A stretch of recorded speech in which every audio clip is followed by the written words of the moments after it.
People in Springfield will now have to answer to charges after allegedly pointing a gun at someone Saturday night. Right around 9 p.m., police responded to the 100 block of Monrovia Street for a gun call.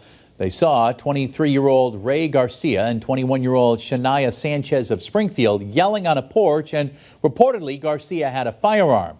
The victim said that Garcia pointed that same gun at them during the altercation last month. Officers recovered a loaded gun and bag of crack cocaine when arresting Sanchez and Garcia. Both now face stalking, drug possession, and gun-related charges.